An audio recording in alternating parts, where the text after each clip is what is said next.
থেকে শুনবো। আমি ক্ষুদ্র ব্যক্তি, নগণ্য ব্যক্তি, আমাকে প্রধান আলোচক হওয়ার যোগ্যতা নেই।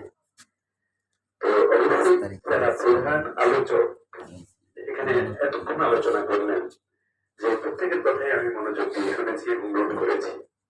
তো বলতে গেলে তো অনেক সময় প্রয়োজন, আমি সে তত সময় নেব না, কারণ প্রত্যেকের বক্তব্য আমাকে আমি মুগ্ধ, আমি অনুপ্রাণিত যে এত আমাদের এখানে যারা আছেন প্রত্যেকে মেধাবী, আলহামদুলিল্লাহ প্রত্যেকেই মেধাবী। কারণ কবি নজরুলের মৃত্যুবার্ষিকী বা জন্মবার্ষিকী পালনের জন্য তো আমাদেরকে কেউ বাধ্য করেনি, আমরা মন থেকে করি সবাই। আমাদের মধ্যে মতের ভিন্নতা থাকতে পারবে, আমার কথার সাথে সবাই একমত নাও হতে পারে, আপনাদের কথার সাথে আমি সব একমত হবো তা নয়, কিন্তু আসলে আমরা কেউ শত্রু নয় একে অপরের।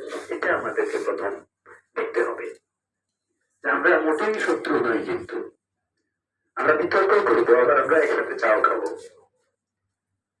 আমরা বিতর্ক না করলে মূল জিনিস আসবে না। তো এখানে আমি সবাইকে শ্রদ্ধা করি, বিশেষ করে বাংলাভাষী মানুষের কথা যে উচ্চারণ করলেন আমাদের বক্তাগণ, মানে চোখ দিয়ে পানি আসছে, যে মানে দৃশ্যগুলো এমন ভাবে বলছেন যে তাদের জন্য আমাদের করণীয়। তো বাংলাভাষী মানুষের জন্য তো আমাদের কবি নজরুলের যে সংগ্রামী জীবন, মানে এখান থেকে ওনার থেকে আমরা যে যে পেশায় আছি আসলে সেখান থেকে শিক্ষা নিতে পারি কবি নজরুলের জীবন থেকে। একজন শিশু হিসাবে, কিশোর হিসাবে, যুবক হিসাবে, একজন গায়ক হিসাবে, সাহিত্যিক হিসাবে, বুদ্ধিজীবী হিসাবে, যে কোনো সাইটে আমরা তার কাছ থেকে শিক্ষা নিতে পারি। তো আমার মনে হচ্ছে যে তিনি একজন যুব সংস্কারক, এটা হাদিসও এসছে কিন্তু, যে প্রতি 100 বছর পর পর এক একজন যুব সংস্কারক আসবে, যারা নবী নয়, রাসূল নয়, কিন্তু নতুনের তাকে পদমর্যাদা আর কি, এদেরকে তো নবী রাসূল হিসেবে আখ্যায়িত করা যাবে না, ভিন্ন সংজ্ঞায় সংজ্ঞায়িত করা হয়েছে যে যুব সংস্কারক। এও কিন্তু অনেক উঁচু মানের, যে মানে নবী রাসূল, তাবিন, তাবে তাবিন, সাহাবি, তাবে তাবিন, এভাবে আস্তে আস্তে এখন তার নবী রাসূল আসবে না, কিন্তু আমাদের মধ্যে একজন থাকবে যুব সংস্কারক আসবে। তো নজরুল এসেছেন, নজরুলের প্রধানকে অনুসরণ করে কিয়ামতের আগ পর্যন্ত আসবে, কিন্তু এখন কিন্তু লাস্ট জামানা, ডুমসডে হবে, কিয়ামত হবে, সবকিছুই ধ্বংস হবে। তো সংস্কার কিন্তু হতেই থাকবে, পরিবর্তন হতেই থাকবে, কিন্তু এটাও শেষ নয়, কিন্তু সবকিছু শুরু কিন্তু, because this is not our destination, this is our journey in the world. সুতরাং কবি নজরুল তার সমস্ত জীবনে, সমস্ত গ্রন্থ স্টাডি করে যে জিস্ট পাওয়া যায় সেটা হচ্ছে মানুষ, মানুষের উপরে আর কিছু নেই।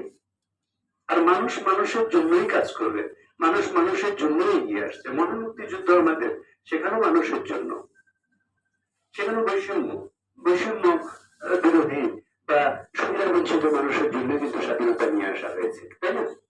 সুতরাং আজকে যে আমাদের ছাত্ররা যে আন্দোলন, তাদেরও যুক্তিকতা আছে, যে বৈষম্য বিরোধী যে, সেখানে যুক্তিকতা আছে। আর এই যুক্তিকতায় দেখা গেল যে কি, আমরা এটা পথ পরিবর্তন হলো, এখন আমাদের বিমানটা তো আর আমরা ফেলে রাখতে পারি না, এটা চালাতে হবে। তো আমরা তো সবাই কিন্তু এই বিমানের যাত্রী, সুতরাং একজন দক্ষ চালক এটাকে চালাতে হবে, পাইলট। সুতরাং আমরা সবাই মিলেই সহযোগিতা করি। আমি মনে করি আমরা যে দলের যে মতেরই হই না কেন, আমরা যদি দেশ প্রেমিক হই, তাহলে আমরা কি, এবং যে অন্তর্বর্তীকালীন সরকার আছে, অন্তর্বর্তীকালীন সরকারকে সহযোগিতা করতে হবে একটা লেভেল প্লেইং ফিল্ড তৈরি করার জন্য, যেখানে কি নেক্সট একটা নির্বাচনের মাধ্যমে গণতন্ত্র প্রতিষ্ঠিত হবে, মানবাধিকার প্রতিষ্ঠিত হবে, সত্য, সাম্য এবং কল্যাণের একটা আমাদের মানবাধিকার বান্ধব রাষ্ট্র বাংলাদেশ সারা পৃথিবীতে মাথা উঁচু করে দাঁড়াবে ইনশাআল্লাহ। কবি নজরুলের ভাষায় তাসবিহ করা সিজদা দেখে খুবই এলাহি বলবে না, মানব সেবার পুঁজি ছাড়া সেবা ব্যবহার করবে না। আমি দৃশ্যমান মানুষকে যদি ভালোবাসতে না পারি, আমি অদৃশ্য আল্লাহকে বিশ্বাস করি, এটা বিশ্বাস করার কোনো কারণ নাই। আমি দৃশ্যমান মানুষকে আমি ভালোবাসতে পারছি না, তো অদৃশ্য আল্লাহকে আমি কিভাবে ভালোবাসবো? তো সুতরাং নজরুলের সমস্ত বিষয় জুড়ে এক কথা হচ্ছে মানুষ, হিউম্যান রাইটস, মানবাধিকার। আমরা যে যেখানে আছি, আমরা একজনই সাংবাদিক, আমরা লেখক, আমরা রাজনীতিবিদ, আসলে সবই হচ্ছে মানুষ নিয়ে, মানুষের সেবা। এখন হচ্ছে সেখানে যার যার সত্যতা, নৈতিকতার উপর নির্ভর করবে তার স্ব দায়িত্ব পালন করা। কারণ আমরা একজনের দ্বারা সব কাজ কিন্তু হবে না, একজন সব কাজ করতে পারবে না, আমরা সবাই মিলে কাজ করবো, বৈষম্য থাকবে। এই বৈষম্যকে আমরা ধারণ করে আমরা সামনের দিকে চলে যেতে হবে। কারণ আমাদের হাতের আঙুল পাঁচটা তো সমান নয়। এখন এখানে তো বৈষম্য আছে আঙুলগুলোর মধ্যে, কিন্তু প্রত্যেকটা আঙুল তো কাজ করে। যখন আমরা বুঝবো যে একটা আঙুল কেটে ফেলে দেই, তাহলে বুঝবো যে আমরা কাজ করতে গিয়ে যে ওটা দরকার ছিল, ছোটটারও দরকার ছিল।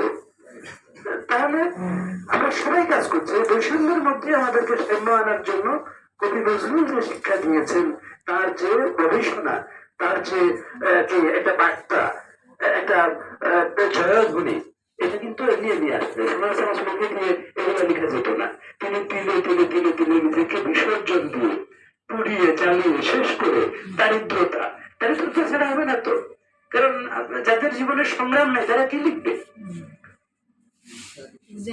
যাদের জীবনে সংগ্রাম নাই ই করতে হবে। আমাদের গ্রেটার নোয়াখালীতে আমরা প্রাইমারি স্কুলে পড়েছি, আমরা আবার মাকে সহযোগিতা করেছি, বাবাকে সহযোগিতা করেছি কাজে।